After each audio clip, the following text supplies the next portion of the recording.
Bom dia, meus queridos.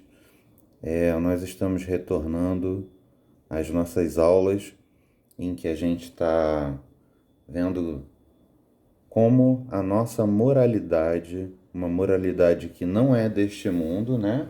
Uma moralidade alienígena que nos foi dada por Jesus Cristo, que nos foi dada pelo Espírito Santo que habita dentro de nós, se comporta e enfrenta os vilões do mundo moderno, do mundo pós-moderno dentro do qual nós habitamos, né? Hoje, a moralidade alienígena, e se você não entendeu direito o que é moralidade alienígena, eu te recomendo que você volte para a primeira aula dessa sequência, em que a gente entra em maiores detalhes e explica que brincadeira é essa, né?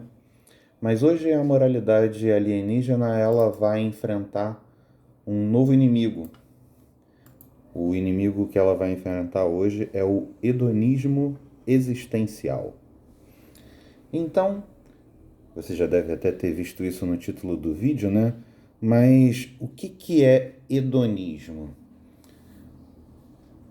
Hedonismo é um modo de vida inspirado na dedicação ao prazer como estilo de vida. Então,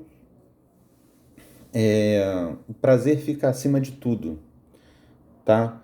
A gente não pensa no passado, não quer aprender nada com o passado, a gente não se preocupa com o futuro e a gente vive só focado no presente, querendo fazer o que dá vontade e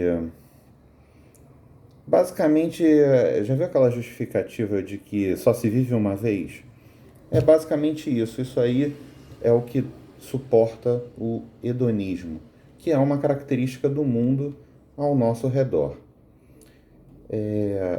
Eu destaquei aqui, eu acho que a gente tem que deixar a nosso seriado mais cinematográfico, né? Então eu tentei colocar uma trilha sonora lá quando eu falei da identidade self-service e eu coloquei a música lá do Eduardo e Mônica. Então, agora eu vou colocar uma coisa um pouquinho diferente. Eu vou colocar um jingle. Um jingle para o hedonismo.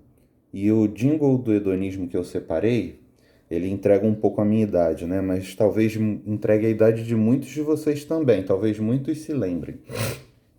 É um comercial da Coca-Cola. Deve ter sido da década de 90, mais ou menos, eu acredito. Que dizia assim: a letra do comercial dizia o seguinte: sinta todo o prazer que a vida tem para te dar. Curta cada minuto. Para que esperar? A hora é agora. Deixa a emoção rolar. Então, assim, eu gosto muito de Coca-Cola, tá? Para mim, Coca-Cola é o segundo melhor refrigerante que existe. Só perde para água tônica com limão e gelo. Mas, é, quando eu olho para essa peça de marketing aqui, é impossível eu não notar como ela traduz uma coisa que é muito valorizada pelo mundo pós-moderno, né? E é normal que traduza porque eles querem vender, em que olha a filosofia, olha como é que se pensa. Sinta todo o prazer que a vida tem para te dar. Não é parte, é tudo. É uma obsessão pelo prazer. Curta cada minuto. Cada minuto. Não espere nenhum minuto a mais, né? Para que esperar? Né? Para que deixar isso para o futuro? Só o presente importa, só o momento atual importa. A hora é agora. Deixa a emoção rolar, ou seja, deixa o que você sente, deixa a sua vontade te guiar. Isso é o hedonismo. É o que levou às orgias que existiam na época dos romanos, lembra? É o que levou isso já tinha suas raízes na cultura grega, né? Era uma das escolas de pensamento. E por que eu tô dando uma temperada nesse hedonismo, chamando de hedonismo existencial?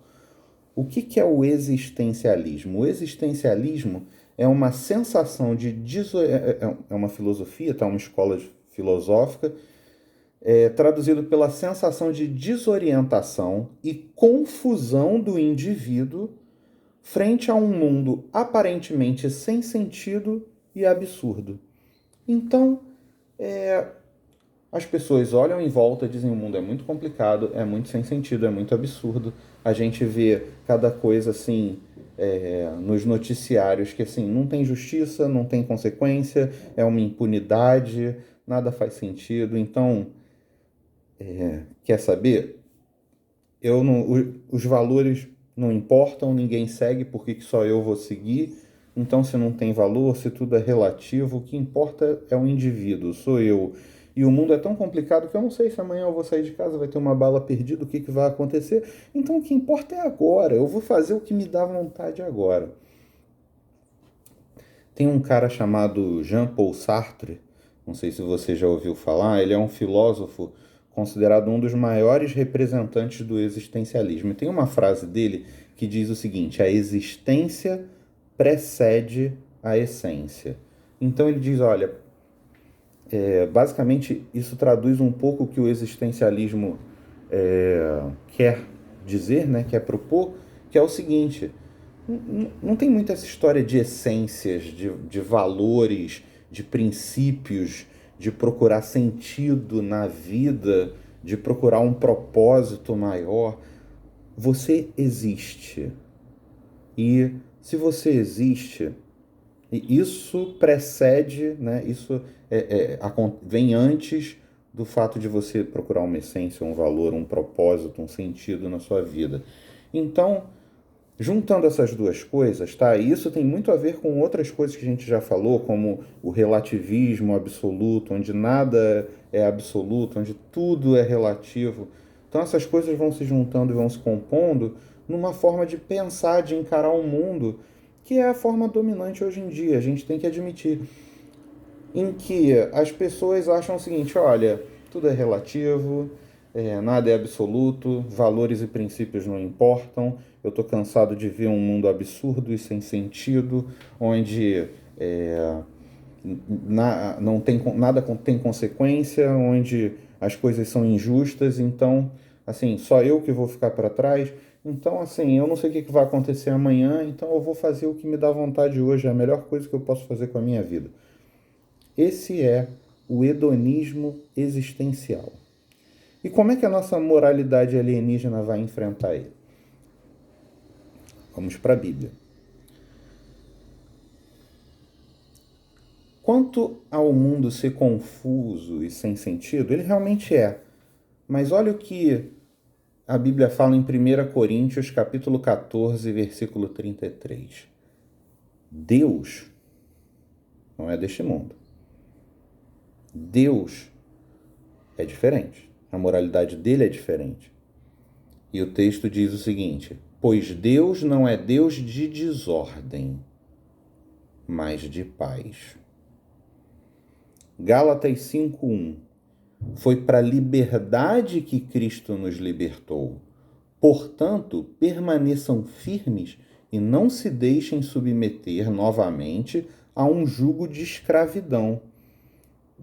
Deus criou você para não viver em desordem, apesar do mundo que te cerca, para viver em paz e para ser livre da escravidão que o hedonismo existencial propõe a você. Que escravidão é essa? Marcos capítulo 7, versículos 21 a 23. Pois do interior do coração do homem vêm os maus pensamentos, as imoralidades sexuais, os roubos, os homicídios, os adultérios, as cobiças, as maldades, o engano, a devassidão, a inveja, a calúnia, a arrogância e a insensatez. Todos esses males vêm de dentro do homem e tornam o homem impuro.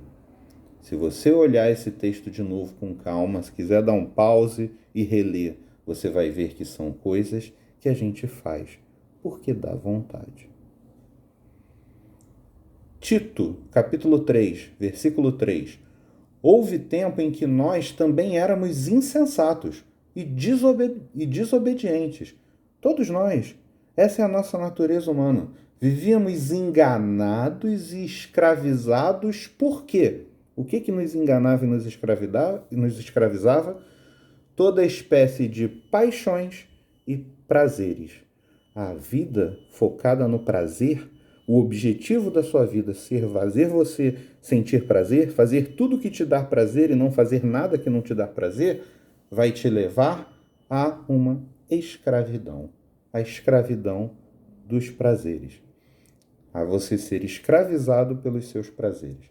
Vivíamos na maldade e na inveja, sendo detestáveis e odiando-nos uns aos outros. A gente pensa que fazer o que dá vontade vai deixar a gente feliz, mas nem sempre é assim. Pode te dar essa ilusão momentânea, mas o fim disso não é bom. Colossenses capítulo 2, versículo 8. Tenham cuidado para que ninguém os escravize. Ninguém escravize você. Com o quê? Com filosofias vãs e enganosas. É isso que o mundo está tentando te propor. Uma filosofia vã, enganosa, que vai escravizar você. Que se fundamentam nas tradições humanas e nos princípios elementares deste mundo. Olha aí, se você seguir a filosofia deste mundo, você vai ser escravizado por ela, porque ela é vã e enganosa. Então a sua filosofia, a sua moralidade não pode ser deste mundo, tem que ser alienígena. Vamos ler de novo. Tenham cuidado para que ninguém os escravize a filosofias vãs e enganosas que se fundamentam nas tradições humanas e nos princípios elementares deste mundo, e não em Cristo. Qual é a alternativa? É a filosofia que não é vã, que não é enganosa, que não se baseia nas tradições deste mundo, se baseia em tradições e princípios alienígenas, ou seja, de Cristo, que não é deste mundo. Finalmente, eu vou ler um texto aqui que eu queria deixar o desafio para você de ler esse capítulo inteiro depois do vídeo com calma, porque esse capítulo é muito, muito, muito rico. Todos são, né? A Bíblia toda é. Mas esse capítulo me afetou profundamente enquanto eu preparava essa aula. Só que ele é muito extenso e ele tem muitos aspectos e eu não vou ter tempo de entrar em todos eles. Mas eu desafio você, leia esse capítulo com calma e deixe que Deus fale ao seu coração. Talvez em outros aspectos que nem sejam o que eu estou falando aqui. É o capítulo 8 de Romanos. Eu vou ler do versículo 5 ao 14. Mas eu te proponho que depois você leia o capítulo todo, tá? Mas aqui eu vou ler do versículo 5 ao 14. Quem vive segundo a carne tem a mente voltada para o que a carne deseja. Mas quem, de acordo com o Espírito, tem a mente voltada para o que o Espírito, que não é deste mundo, tá? Deseja. Então, quem, de acordo com o Espírito, tem a mente voltada para o que o Espírito deseja. A mentalidade da carne é morte. Sempre preocupada com a morte. Sempre preocupada com a bala perdida. Sempre preocupada com, se eu não sei o que vai acontecer amanhã, é melhor fazer o que dá vontade hoje. Por quê? Porque tem medo da morte. Mas a mentalidade do Espírito é vida e paz. Sabe por quê? Porque sabe que a morte não é o fim. A mentalidade da carne é inimiga de Deus, porque não se submete à lei alienígena de Deus. Nem pode fazer isso. Quem é dominado pela carne, dominado pela vontade, dominado pelo prazer, dominado pelo hedonismo, não pode agradar a Deus. Entretanto, vocês não estão sob o domínio da carne, mas do Espírito, se de fato o Espírito de Deus habita em vocês. E se alguém não tem o Espírito de Cristo, não pertence a Cristo. Mas se Cristo está em vocês, e se você aceitou a Jesus, se você entregou o seu coração a Jesus, se você confessou ele diante dos homens, o Espírito de Cristo está em vocês. Ele está. A Bíblia não bota nenhuma outra condicionante para isso. Aquele que ressuscitou a Cristo dentre os mortos também dará vida aos seus corpos mortais por meio do seu Espírito que habita em vocês. Portanto, irmãos, estamos em dívida, não para com a carne. Você não deve nada à sua carne. Você não deve nenhum prazer à sua carne, para vivermos sujeitos a ela. Você não deve submissão nem sujeição à sua carne. Você não tem que estar sujeito a ela. Pois se vocês vivem de acordo com a carne, morrerão. Esse é o fim da carne. Mas, se pelo Espírito fizerem morrer os atos do corpo, viverão. Então, foque no seu espírito. Foque no que Deus trouxe de alienígena como essência para a sua vida. Negue o existencialismo. Negue o existir precede a essência. Não. O mais importante, o que precede é a essência alienígena que Deus trouxe para dentro de você. E é por isso que você não vai ser submisso ao seu corpo.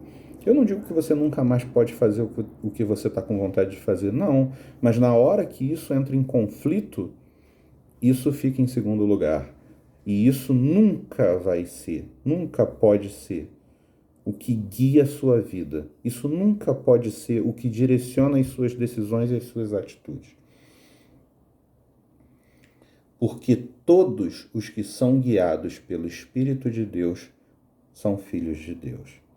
Desde que o Espírito de Deus, que trouxe essa moralidade que é de Deus, que não é deste mundo, que é alienígena, morar dentro de você, ele trouxe isso para dentro do seu coração para ficar em primeiro lugar, para ser o que guia as suas decisões e as suas atitudes.